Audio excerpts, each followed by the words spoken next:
This feels good. Go to the fire, ladies. I'm not cold. No, Mr. Hill, can you explain to Mr. Henderson here what you saw when you got in here yesterday morning? Now, has anything been moved here since yesterday? It's about the same, you know. I sent Frank out yesterday when it was getting below zero. I mean, I didn't want to get pneumonia or something, so I had to make a fire for us. I told him not to touch anything but the stove, but you know Frank. Someone should have been sent here yesterday. Oh, I know. Yesterday. I sent Frank out to Moore Center to deal with the man who's gone crazy. I want you to know, I had my hands full here yesterday. I knew you would get back from Omaha by today, and I just thought if I get everything checked out here by myself. Mr. Hell, just tell me what happened here yesterday. Well, Harry and I went down to town to get a pile of potatoes. When we came around to my place, I asked for John Wright to go with me on the party telephone. When I asked to John Wright, he said that the folks were talking too much and all he wanted was peace and quiet. I guess if you knew John Wright, you would know that he himself talked too much. So I thought maybe if I went to his house and talked to his wife, though Harry and I agreed that I didn't know what his wife wanted, so John...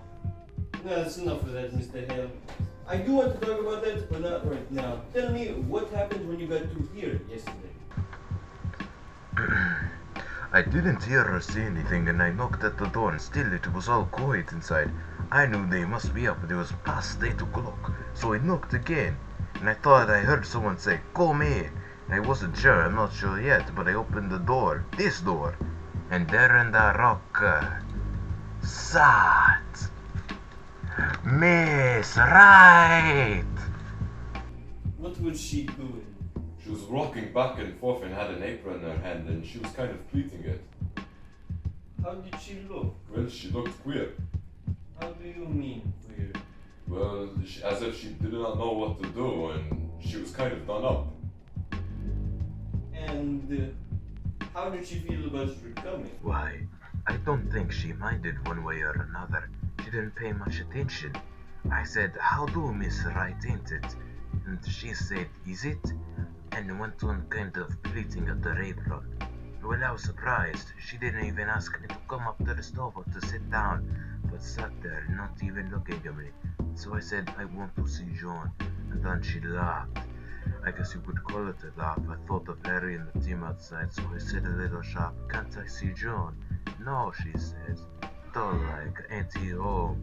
And says I, "Yes," she says. "He's home. Then why can't I see him?" Ask out of patience, "'Cause he's dead." "Dead," I say I. She just nodded her head, not getting a bit excited while rocking back and forth. "Why, where is he?" Says I, not knowing what to say. She just pointed upstairs like that. I got up, the idea of going up there and walk down there, then says, "Why, what did he die of?" "He died of a rope around his leg." And just went on pleating at her apron. Well, I went out and called Harry. Thought I might need help. And we went upstairs and there we were. Well, my first thought was to get that rope off. It looked, But Harry, he went up to him and he said, "No, he's dead alright, and we better not touch anything." So we went back downstairs. She was still sitting the same way. "Has anyone been notified?" I asked. "No." "She's unconcerned." "Who did this, Mrs. Wright?" said Harry. He said, "Be businesslike," and she stopped pleating out of her apron. "I don't know," she says. "You don't know," says Harry. "No," says she. "Weren't you sleeping in bed with him?" says Harry. "Yes," says she. "But I was on the inside. Someone slipped a rope around his neck and strangled him, and you didn't wake up?" says Harry. "I didn't wake up," she said after him. "Well, we must have looked, as we didn't see how that could be. For after a minute," she said, "I sleep sound." What a nice mess! Oh, the fruit? It did freeze. She worried about that when it got so cold out. She said the fire would go out, her jars would break. Beat this woman. We have her held in lockup for murder. And she's worried about the preserves. Well, I'm sure once we're through, they'll be wearing much more than preserves. Well, I guess you could say that women sure do worry about trifles. Well, for all their worries, what could we do without the women? Ah, dirty towels. Not much of housekeeping, would you say, ladies? There's a great deal of work to be done on the farm. Oh, I'm sure, but I've seen Dixon farmhouses with less roller towels. Those towels get dirty awfully quick. Men's hands aren't always as clean as they might be. Ah, defender of your sex, I see. You're neighbors with Mrs. Wright, I'm sure friends too. I haven't seen much of her as of late, as the first time I've been in this house has been many years. Ah, well, I'm sure something went wrong with you and Mrs. Wright. I liked her all well enough. Farmers' wives have their hands full, Mr. Henderson, and it never seemed a very cheerful place. I'm not saying it is cheerful, I am just pointing out that she is definitely not of the housekeeper instinct. I don't think Mr. Wright was either. Is there a problem between them? I didn't mean anything by saying that. I don't think this place would be any more cheerful as Mr. Wright would be in it. Ah, whatever, I gotta get the layup upstairs. We'll talk about this another time. Yeah, let's go upstairs. I suppose anything Miss Peters does will be alright. She meant to take some clothes in for her yesterday. And we left in such a hurry yesterday and yeah. Yes, and Mrs. Peters, please take note of anything we can use and let us know. Yes, Mr. Henderson. Oh, I hate men coming into my kitchen, snooping around and criticizing me. Well, of course, it's only their duty. Duty's alright. I do feel it's mean for us to talk about her when she didn't have everything slicked up when she had to come away in such a hurry. She had the bread set. This bread set? It's a shame. We lost all that hard work she did in the hot weather. I wonder if I do have anything around here, Miss Peters? Yes, we do. These are cherries. I do think that these are the only ones.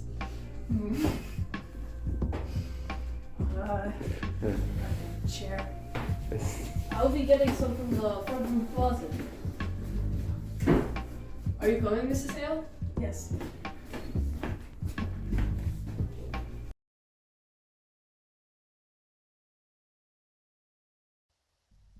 My, it's cold in here. Wright was close. I think maybe that's why she kept so much to herself. She didn't even belong to the ladies' aid. I suppose she felt she couldn't do her part. And then you don't enjoy things when you feel shabby. She used to wear pretty clothes and be lively. When she was Minnie Foster, one of the town girls singing in the choir. But that was 30 years ago. This is all you was to take in?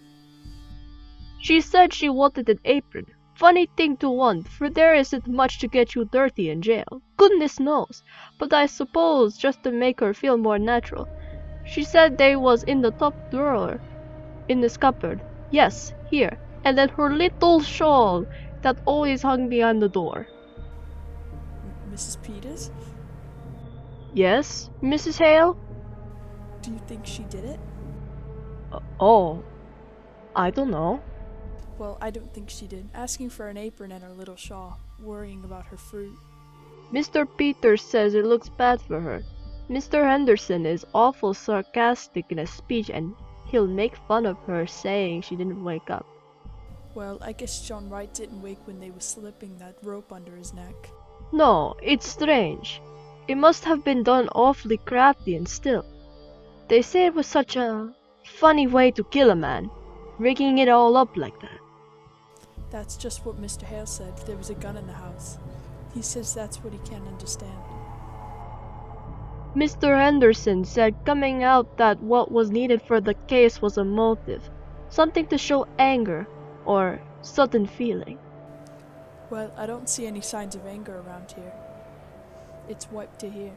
Wonder how they're finding things upstairs. I hope she had it a little more read up here. You know, it seems kind of sneaking, locking her up in town and then coming out here and trying to get her own house to turn against her. But Mrs. Hale, the law is the law. I suppose 'tis. Better loosen up your things, Mrs. Peters. You won't feel them when you go out. She was piecing a quilt.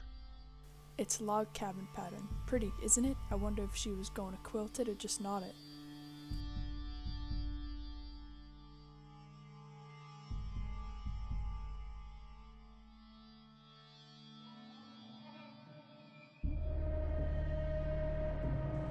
they wonder if she was going to quilt it or just knot it. Well, Frank's fire didn't do much up there, did it? Well, let's get up to the barn and get that cleared up.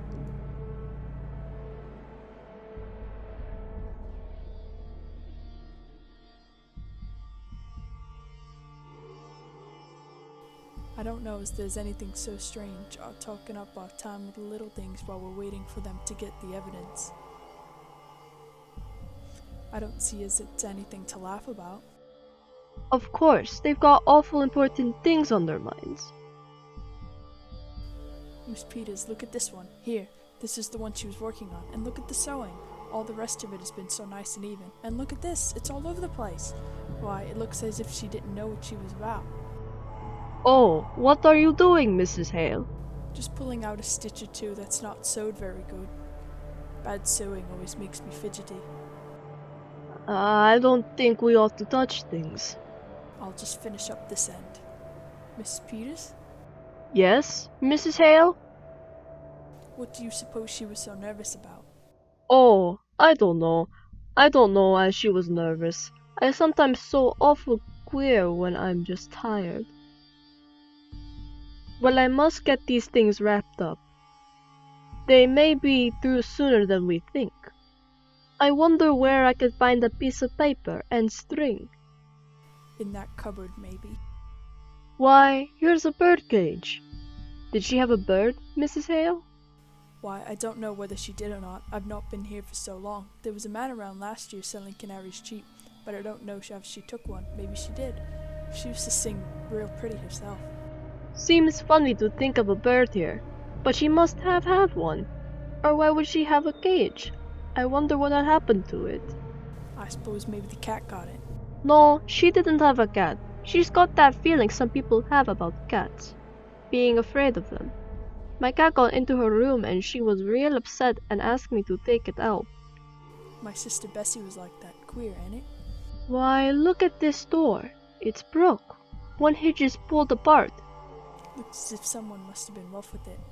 Why, yes. I wish if they're going to find any evidence they'd be about it. I don't like this place. But I'm awful glad you came with me, Mrs. Hale. It would be lonesome for me sitting here alone. It would, wouldn't it? But I tell you what I do wish, Miss Peters. I wish I had come over sometimes when she was here. I wish I had. I could have come. I stayed away because it weren't cheerful, and that's why I ought to have come. I never liked this place. Maybe because it's down in a hollow and you don't see the road. I don't know what it is, but it's a lonesome place and always was. I wish I'd come over to see Minnie Foster sometimes. I can see now. Well, you mustn't approach yourself, Mrs. Hale. Somehow we just don't see how it is with other folks until something comes up. Not having children makes less work, but it makes a quiet house and Wright out to work all day and no company when he did come in. Did you know John Wright, Mrs. Peters? Not to know him. I've seen him in town. They say he was a good man. Yes, good. He didn't drink and he kept his word as well as most, I guess, and paid his debts. But he was a hard man, Mrs. Peters, just to pass the time of day with him. Like a raw wind that gets to the bone. I should think she would have wanted a bird. But what do you suppose went with it? I don't know. Unless I got sick and died. You weren't raised around here, were you? You didn't know her? Not till they brought her yesterday. Come to think of it, she was kind of like a bird herself. Real sweet and pretty, but kind of timid and fluttery. How did she change? I'll tell you what, Mrs. Peters, why don't you take the quilt in with you? It might make up her mind. Why, I think that's a real nice idea, Mrs. Hale. There couldn't possibly be any objection to it, could there? Now, just what would I take? I wonder if her patches are in here. And her things. There's some red. I expect this has got sewing things in it. What a pretty box. Looks like something somebody would give you. Maybe her scissors are in here. There's something wrapped up in this piece of silk. Why, this isn't her scissors. Oh, Miss Peters, It's the bird. But Miss Peters, look at it. Its neck. Look at its neck. It's all the other side, too. Somebody wrung its neck. Oh, ladies, have you decided whether she was going to quilt it or not it? We think she was going to knot it. Well, that's interesting, I'm sure. Has the bird flown? Well, not now. They're superstitious, you know. They leave. No sign at all of anyone having come from outside. They're on rope. Now let's go up again and go over it piece by piece. It would have to been someone who knew just the... She liked the bird. She was going to bury it in that pretty box. When I was a girl, my kitten, there was a boy took a hatchet, and before my eyes, and before I could get there, if they hadn't held me back, I would have hurt him. I wonder how it would never seem to have any children around. No, Wright wouldn't like a bird. A thing that sang. She used to sing. He killed that too. We don't know who killed the bird. I knew John Wright. It was an awful thing that was done in her house that night. Mrs. Hale, killing a man while he slept, slipping a rope around his neck and choked the life out of him? His neck choked the life out of him. We don't know who killed him. We don't know. If there'd been years and years of nothing, then a bird to sing to you would be awful. Still, the bird was still. I know what stillness is. When we homesteaded in Dakota and my first baby died, after he was 2 years old, and me with no other than... How soon do you suppose they'll be through looking for the evidence? I know what stillness is. The law has got to punish crime, Mrs. Hale. I'd wish you'd seen Minnie Foster when she wore a white dress with blue ribbons and stood up there in the choir and sang. Oh, I'd wish I'd come over here once in a while. That was a crime. That was a crime. Who's going to punish that? We mustn't take on. I might have known she needed help. I knew how things could be for women. I tell you, it's queer, Mrs. Peters. We live close together and we live far apart. We all go through the same things. It's all just a different kind of the same thing. If I was you, I wouldn't tell her fruit was gone. Tell her it ain't. Tell her it's all right. Take this and to prove it to her. She may never know whether it was broke or not. My, it's a good thing the men couldn't hear us. Wouldn't they just laugh, getting all stirred up over a little thing like a dead canary, as if that could have done anything to do with... Wouldn't they laugh? Maybe they would, maybe they wouldn't. No, Peters, it's all perfectly clear except for a reason for doing it. But you know juries when it comes to women. If there was some definite thing, something to show, something to make a story about, the thing that would connect up with the strange way of doing it. Well, I've got the team around. Pretty cold out there. I'm going to stay here a while by myself. You can send Frank out for me, can't you? I want to go over everything. I'm not satisfied that we can't do better. Do you want to see what Miss Peters is going to take in? Oh, I guess they're not a very dangerous thing. The ladies have picked out. No, Mrs. Peters doesn't need supervising. For that matter, a sheriff's wife is married to the law. Ever think of it that way, Mrs. Peters? Not just that way. Married to the law. I just want you to come in here a minute, George. We ought to take a look at these windows. Oh, windows. Well, Henry, at least we found out that she was not going to quilt it. She was going to...